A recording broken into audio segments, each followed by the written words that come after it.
Emeka was the life of every gathering. At 22, he was known in his neighborhood in Lagos as the guy who could make anyone laugh.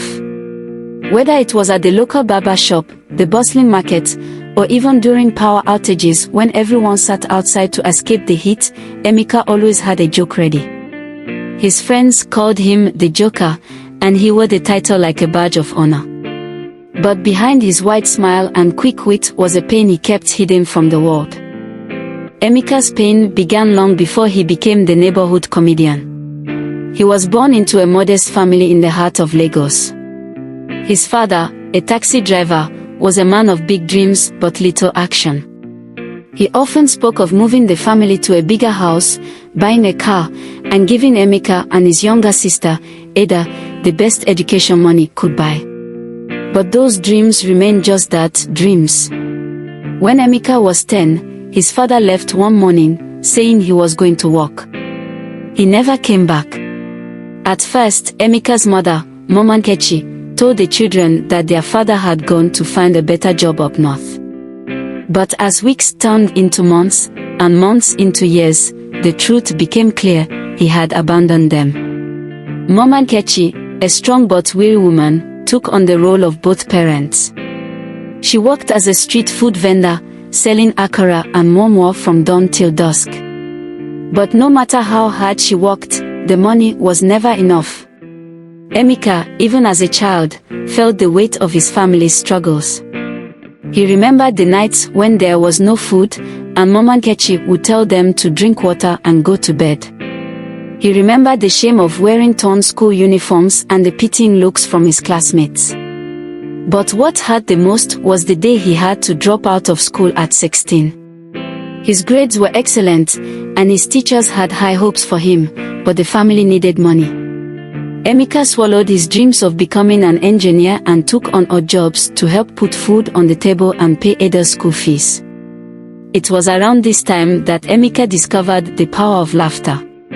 He noticed that when he made jokes, people smiled, and for a moment, their problems seemed to fade away. He started using humor to deflect attention from his own struggles. When his friends asked why he wasn't in school anymore, he'd laugh and say, "School is for book people. I'm a street professor." When someone pointed out the holes in his shoes, he'd grin and say, "These are my air-conditioned shoes. Very expensive oh." But the truth was, every joke was a way to hide the pain. Every laugh was a mask to cover the tears he refused to let anyone see. Emeka hated the pitying looks people gave him when they thought he wasn't looking. He hated the way his mother's shoulders sagged with exhaustion every night. And most of all, he hated the anger he felt toward his father, who had left them to struggle alone. One day, the weight of it all became too much to bear.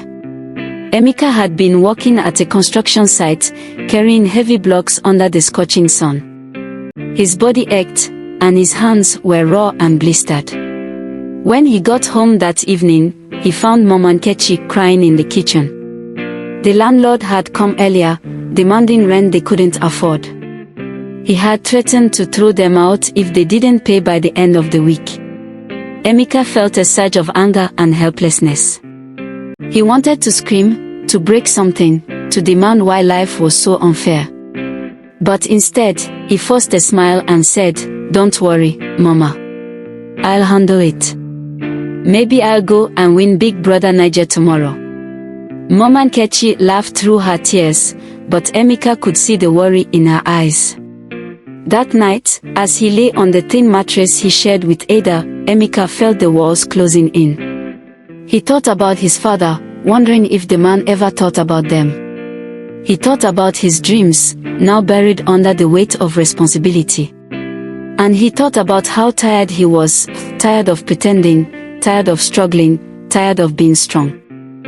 The next day, Emeka's best friend, Tond, noticed something was off. They were at a friend's birthday party, and Emeka was, as usual, cracking jokes. But Tond saw the way Emeka's smile didn't quite reach his eyes, the way he seemed to drift off for a second before snapping back into his funny self. After the party, Tond pulled him aside. "Emeka, you good?" Tond asked, his voice low. Me? I'm always good, Emeka replied, grinning. Why? You need another joke? I've got plenty. Ton shook his head. No, man. I'm serious. You've been acting different. Like you're not really here. Emeka's smile faltered for a moment, but he quickly recovered. Oh, Ton, you're just imagining things. Maybe you've had too much pepper soup. Ton didn't laugh. Emeka, you're my brother. You know you can talk to me, right? You don't always have to be the funny guy. For a moment, Emeka wanted to tell him everything, about how tired he was, how he felt like he was drowning in responsibilities, how he sometimes wondered if anyone would care if he just disappeared. But the words stuck in his throat.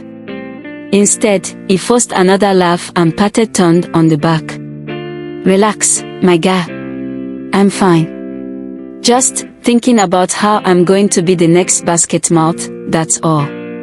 Ton didn't push further, but he made a mental note to keep an eye on his friend. Weeks passed, and Emeka continued to play his role.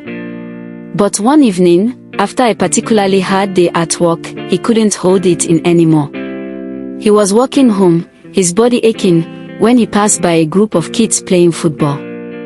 They were laughing and shouting, carefree in a way he hadn't been in years. Suddenly, the weight of everything crashed down on him. He sat on a nearby bench, his head in his hands, and let the tears come. Ton, who had been looking for him, found him there. Without a word, he sat beside Emeka and put an arm around his shoulders. Emeka tried to laugh it off, but the sound came out choked and broken. Oh, Ton, look at me, he said, wiping his face. I'm acting like a small pikin. Ton shook his head. No, you're acting like a human being. It's okay to not be okay, Emeka. You don't have to carry everything alone. For the first time in years, Emeka let himself be vulnerable. He told Ton about the pressure he felt, the dreams he'd given up, the fear that he'd never be enough. Ton listened, not interrupting, just letting his friend pour out his heart. From that day on, things didn't magically get better. Life was still hard, and Emeka still had to work tirelessly to support his family. But he no longer felt like he had to face it all alone. He still made jokes, it was part of who he was, but now, he also allowed himself to feel, to hurt, and to lean on the people who cared about him. Ton became his anchor, reminding him that it was okay to ask for help. Together, they started brainstorming ways to improve their situation. Ton introduced Emeka to a friend who ran a small tech startup, and Emeka began learning coding in his spare time. It wasn't easy, but for the first time in years, Emeka felt a flicker of hope. And sometimes, when the weight felt too heavy, he'd remind himself of something Ton had told him that night: even the strongest trees need roots to hold them up. You don't have to be strong all the time, Emeka. Just be. And for the first time in a long time, Emeka believed it.